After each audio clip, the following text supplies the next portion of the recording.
Welcome to our Biz Huddle podcast. I'm your host, Mitch Cuthbert, Creative Director at Baker Creative.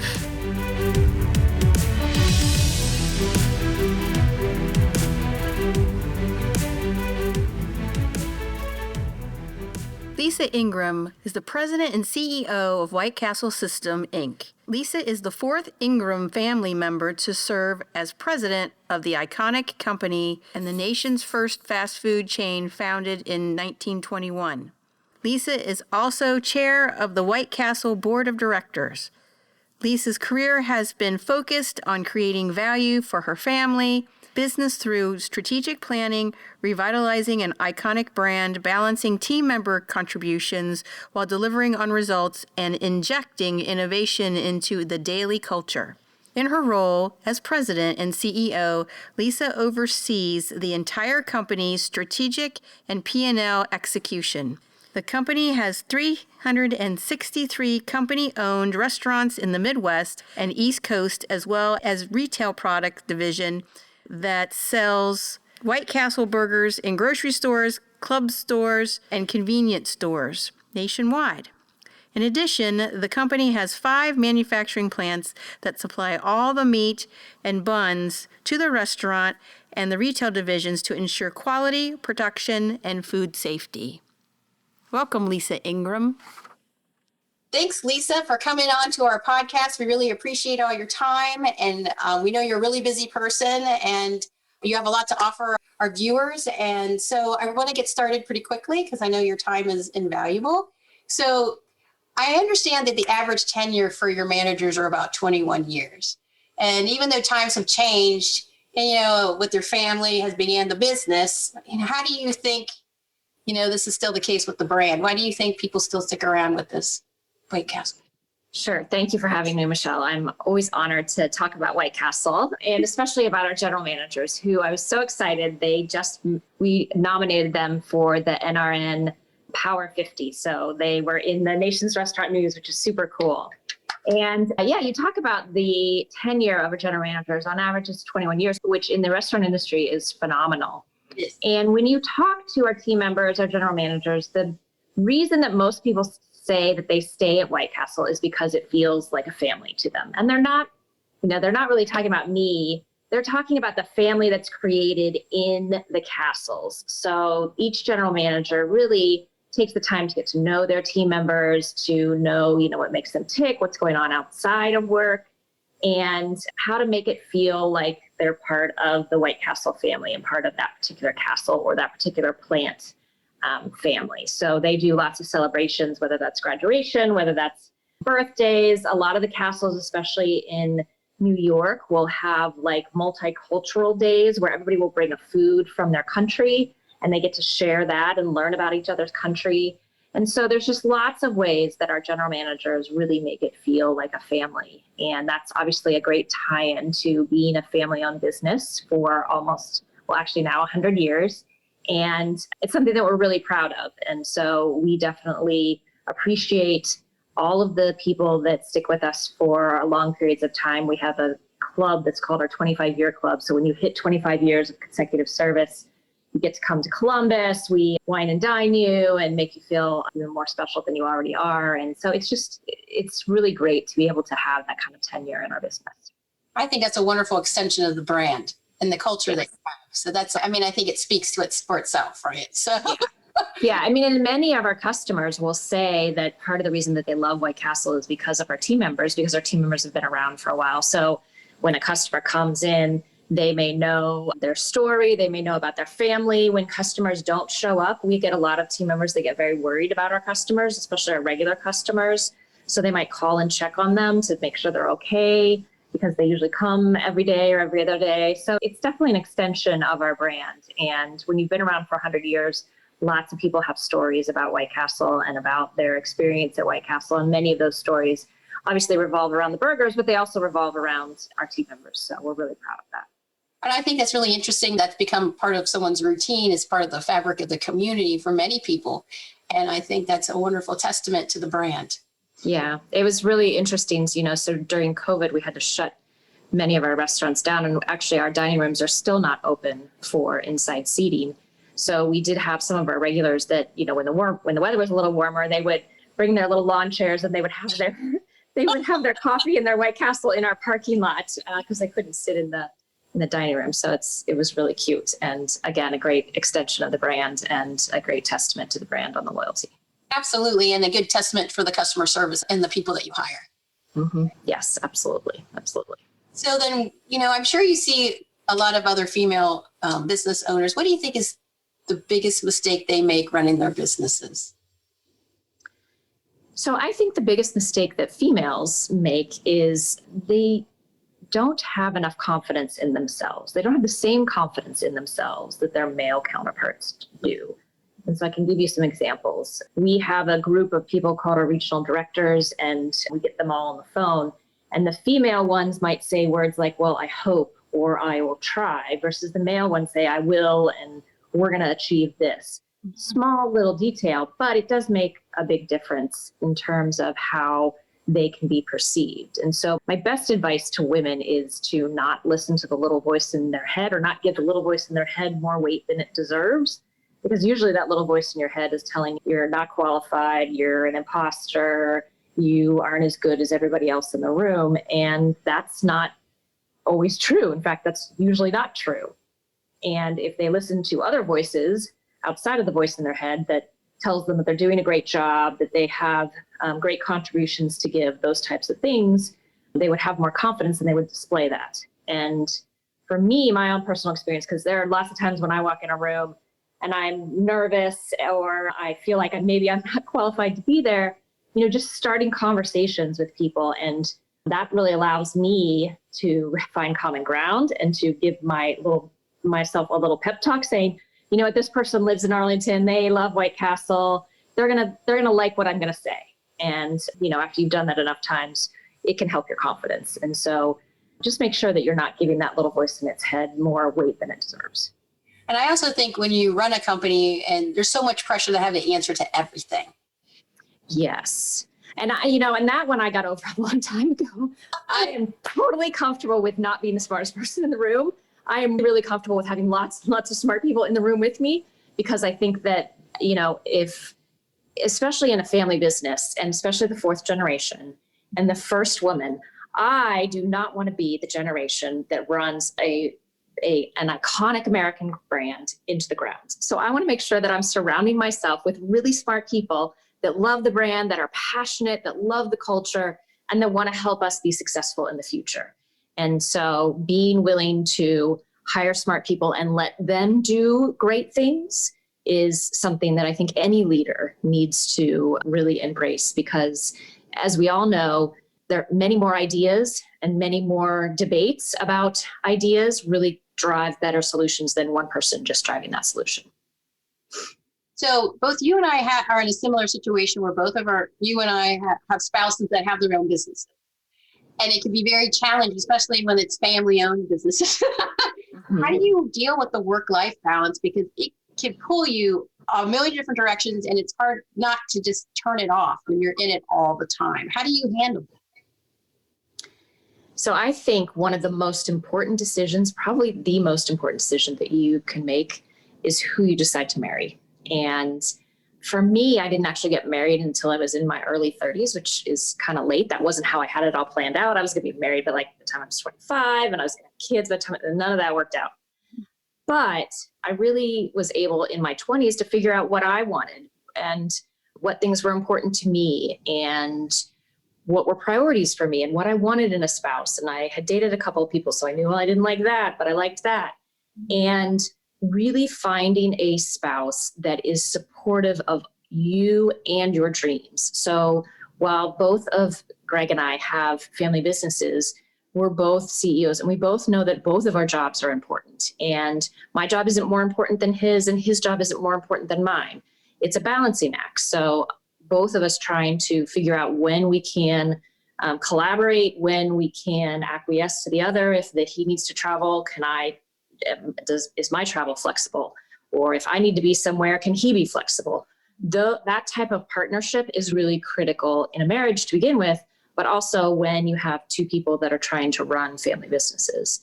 And so I think picking the right spouse, picking someone who really is going to be a cheerleader for you and a supporter of you is really important. And that's hard. I think that's particularly hard for women because, in a traditional role, the man might be the breadwinner. But if a woman wants to do that, then finding someone who will support that and who will help them achieve that.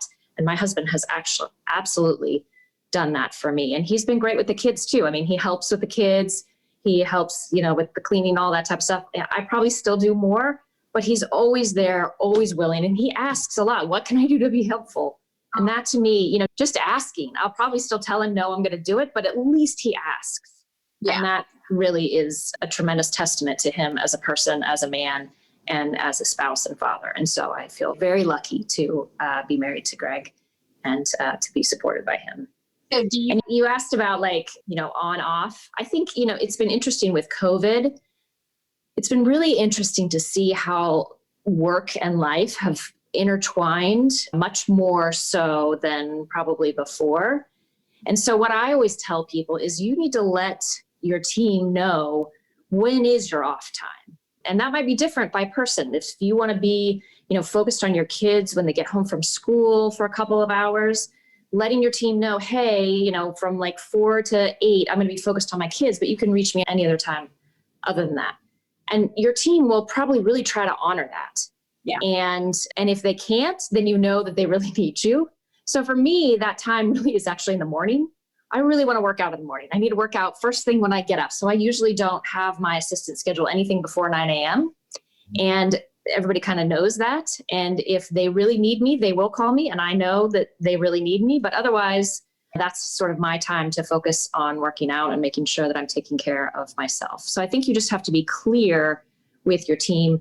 What do you need to balance your life, and let people know that, and it'll work out hopefully well, unless you have a culture that doesn't value that. And then you should find another culture, in my opinion, because I think the work-life balance is really something that will continue to be very important to all of us, but especially future generations. So I understand you worked in a marketing role in a previous jobs prior to here. And how do you envision the future moving forward of the brand?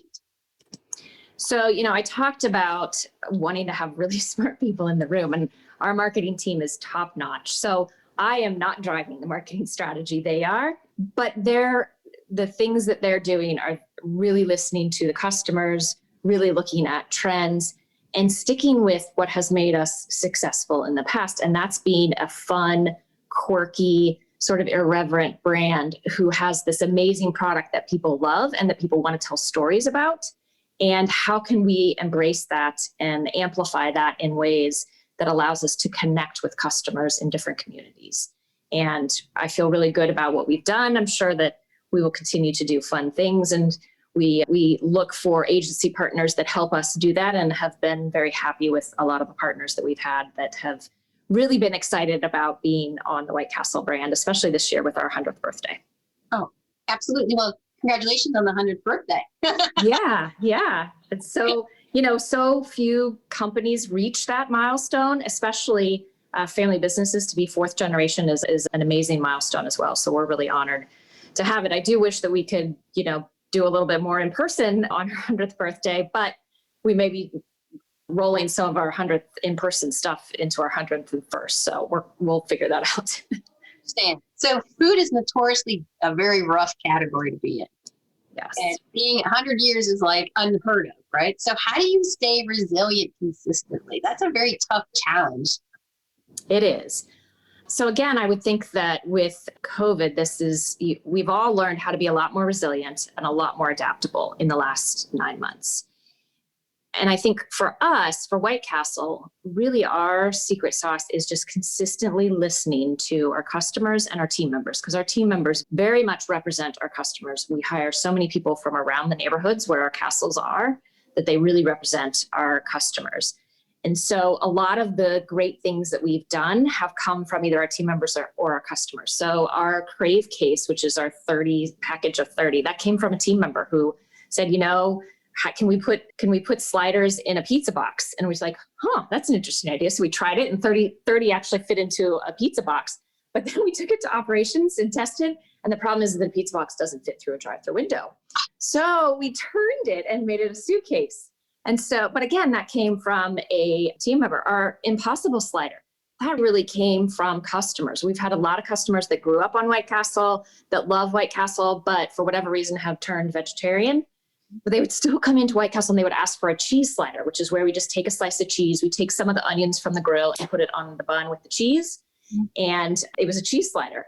And we're like, okay, this is a trend. You know, people want more options and they want a vegetarian option. Let's explore that.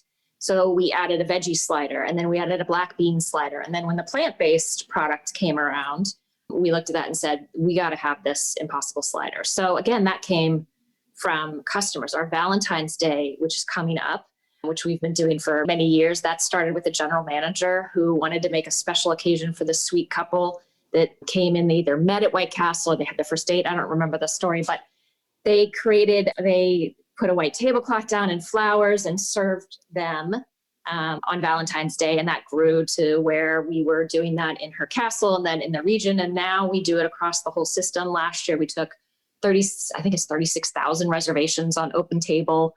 And so this year we're doing drive-in. Since we aren't doing them inside, we're going to do car hop service. So you can reserve a parking spot and come and still have your Whitecastle Valentine's dinner at Whitecastle. So a lot of those things really come from our customers. Our retail business, which started like 27 years ago, that came from customers where they were buying a bunch of burgers. They were eating maybe 4 in the restaurant and they were taking 16 home and putting them in their freezer. And my dad would go around and visit the castles and he asked the customers what they were doing with the ones they were taking home. This was back in the 70s or 80s. And they said, well, we got this newfangled thing called a microwave oven. And so if you take the burger out of the freezer and put it in the microwave oven for 20 seconds and heat it up, it's really good. You should try it. My dad's like, okay, that's a good idea. But we need to figure out a different way to get them to them because, you know, for food safety and for time to wrap all of those, we used to wrap all those. And that's really how our retail business came to be. But they told my dad he was crazy that nobody would want to buy restaurant products in grocery stores, which is very ironic now considering how many restaurant brands are actually in grocery stores. But we were one of the first. So listening to your customers and taking cues from them, listening to your team members that are close to the customers really can help you stay resilient and relevant no matter what challenge you may be facing. So then how did you come about to the clam strips? I have to say, I'm like a major fan of those. How did that connect? That one, I don't know if that was so we have, in addition to having tremendous tenure with our team members, we have a lot of tenure with our vendors. So we've been a customer of Coca-Cola's, I think since 1922 or 23. So almost as long as we've been around. And so we really look for vendor partners, our box suppliers been with us for a long time, that can help bring new ideas to us. I think that the clam strips were an idea from a vendor, but it tied in nicely. I think we tried them out in New Jersey where we had our surf and turf. So we had more of a seafood focus out there. It works really well during Lent when we're trying to offer different products rather than beef, obviously. So having the clam strips, having our fish nibblers, having our surf and turf, we just revamped our fish slider. So it's a panko fish, has a different coating on it, which is really good. So there's lots of opportunities for us to have products either come from vendors, but most of our really interesting products come from customers and team members. So then who tests all the food? Is there like official like Whitecastle tasters? So we do before COVID, when we had people in the home office, we would have panels of team members in the home office. So there's a whole product development process. We do concepts and then we figure out if we can get the supplies. Then we get the supplies, we test them with team members here in the home office to see if they like them. Then we'll take them to a test in a castle in Columbus and do testing with customers to see how they like it, also how operations deals with it. Then we'll do a broader market test where we may do it in all of Indiana or all of Indianapolis or all of Detroit. And then we may roll it out to the system. So usually those products that have been rolled out to the system, like our chicken rings, we've done multiple iterations of testing before we're launching it to the whole system. And then we bring back those products that are doing well, like a shrimp nibblers is one that we bring back at Lent that I love, that are really good. And so there's a whole process for us to figure out what products are really going to sell. Yeah, no, I concur. All of that is pretty awesome. Yeah. Yeah.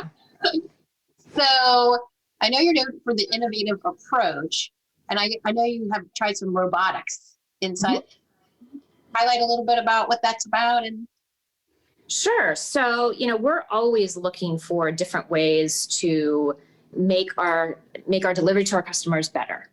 And really, our team members, as I talked about, they do a great job of interacting with our customers. And we have stories of whether it's Mr. Leslie in New Jersey, number 26, or the lady that works at Columbus that recently retired. She would get tons of customer compliments about how sweet she was. She would give little dog this. I mean, all this sorts of stuff. So our team members really do a tremendous job of interacting with our customers, and we want to allow them to do that more. So what in the back of the house can we automate to try to allow our team members to interact with our customers more? And so one of the areas that we have looked at is the fryer and how we can automate that more.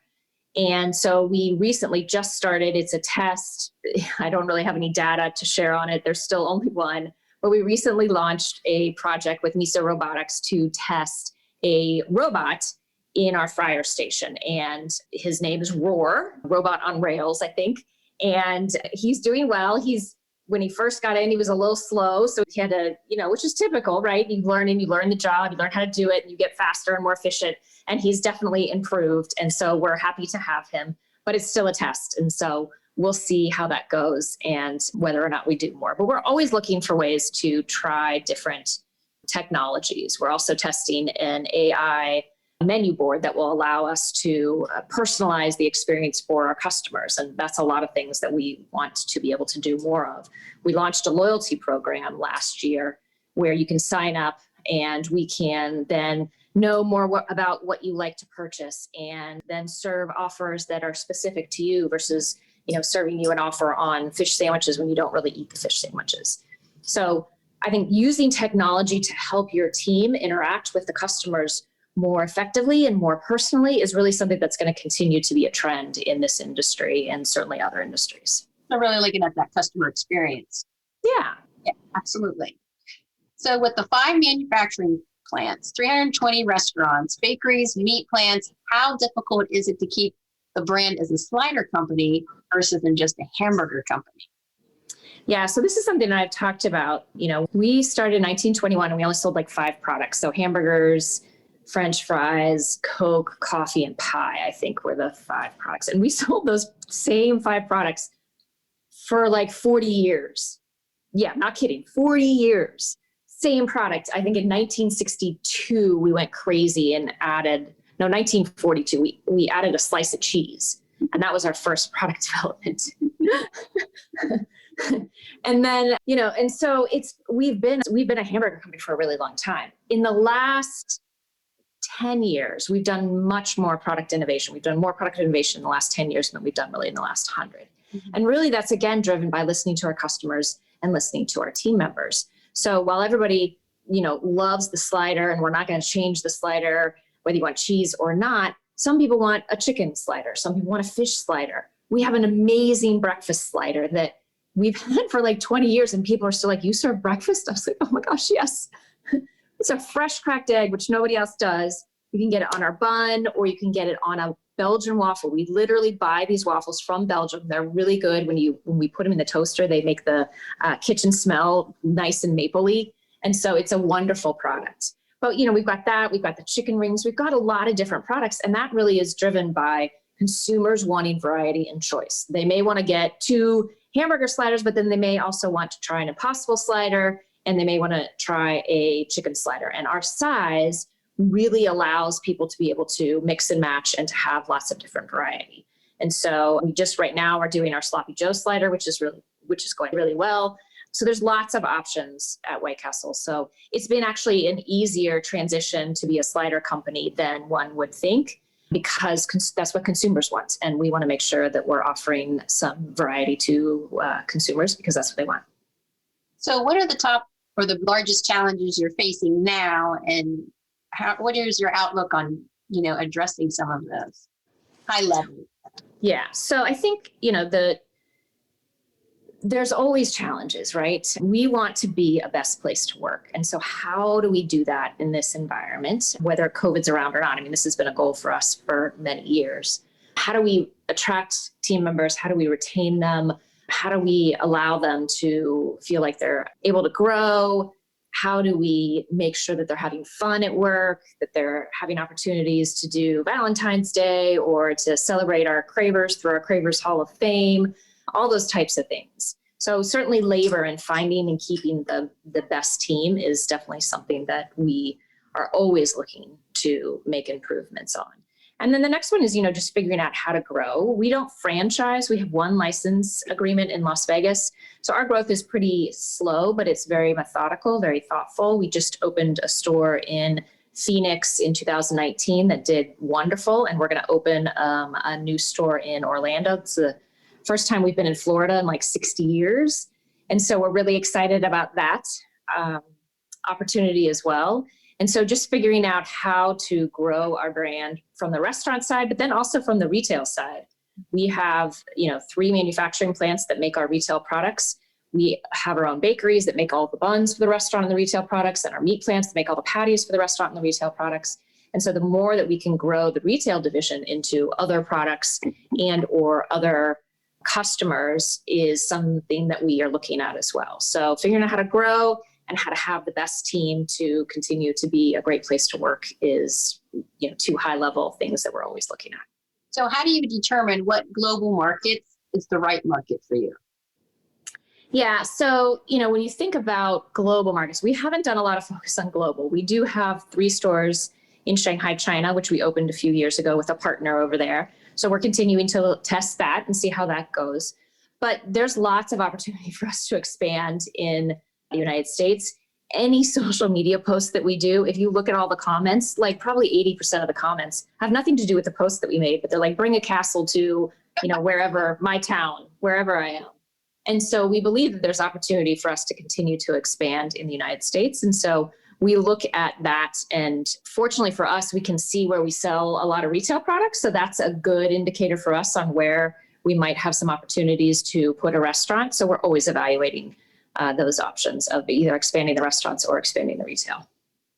Well, thank you, Lisa, for your time. It's been a great interview. I think a lot of people are going to learn a lot about Whitecastle, but also about you and how you run your brand. And hopefully it'll inspire lots of people. So thank you so much for your time. Thank you very much, Michelle. I've enjoyed it. I always love talking about Whitecastle. Thank you.